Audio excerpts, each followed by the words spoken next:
It's easy to point at the market and the whales and the repackers and this and that.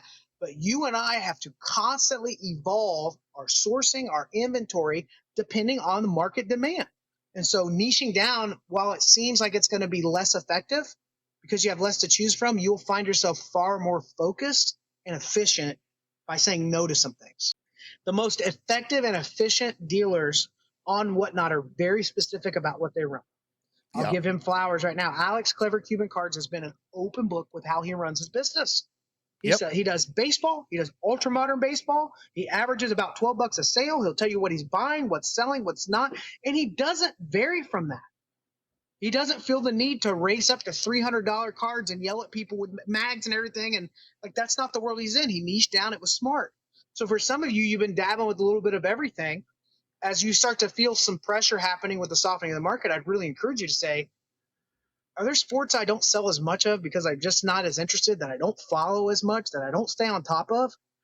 Okay, then for that sport, I'm only going to get X, Y, and Z. I'll show you a couple.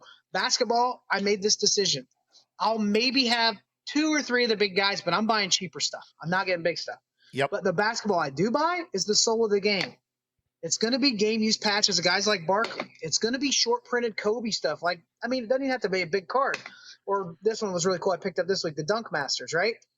I'm going to go after an era that I know people buy and players that I know are liquid. And beyond that, I'm not interested in following the box score on Yep. NBA.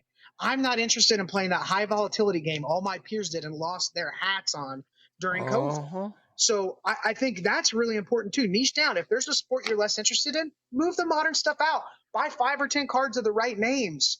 Find a price point that people are spending on, or say, I don't do basketball, or I don't do baseball, or I don't want to mess with vintage. But you got to get more specific, and then maybe focus on era. Maybe, one thing I found is when I started putting late 90s basketball stuff in, I had people coming directly to my table looking for that, because everybody else was trying to sell Chet Holmgrens and Ja Morants and Anthony Edwards. And those guys are cool, and Wembanyama's, and that's fine. But there's not a ton of people with really cool late 90s, early 2000s basketball. And affordable of that era. Like, if you can find nice under $250 NBA stuff of the right names, like, you've got something there. You've Yep. probably got a repeat buyer every month that's going to spend money with you as long as you put the work in. So